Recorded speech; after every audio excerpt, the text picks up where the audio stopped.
transparency to really move the market.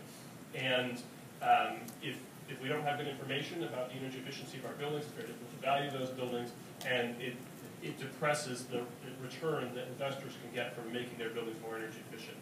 Tenants need to have the right to know how efficient a building is and use that as one criteria among many in selecting buildings that they want to work in. And especially in high property value places like here in New York City, the energy costs themselves are actually not all that important because we're paying so much in rent per square foot, the energy costs are really rather small.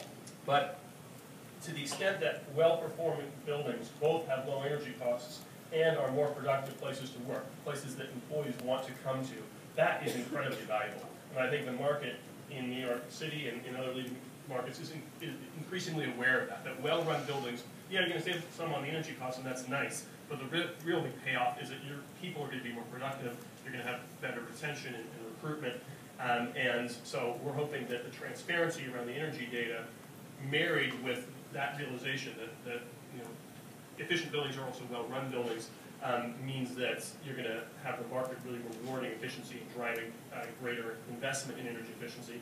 And not just in retrofits, but operations, of course, are critically important.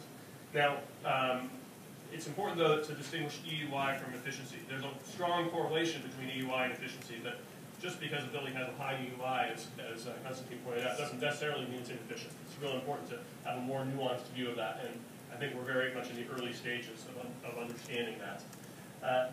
In order to get all of this data together, we need to, we want to marry data from multiple databases. We've heard very interesting things in the past. People like Constantine have by marrying data, they've been able to find things like, neighborhoods with lots of inefficient buildings also have higher numbers of emergency room visits because of asthma.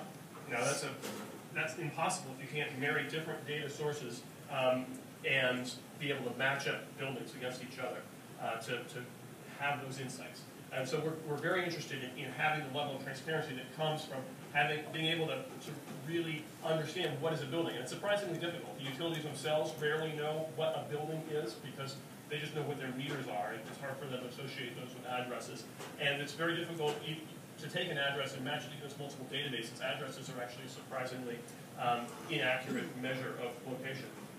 So we're working with other groups to try and create unique building identifiers, similar to the borough block and lot number or bin numbers used in New York, which the fact that you have two separate systems in itself is a bit of a problem here in New York. But that would be national and help in matching up data from various databases and drawing insights by connecting the dots. And the Department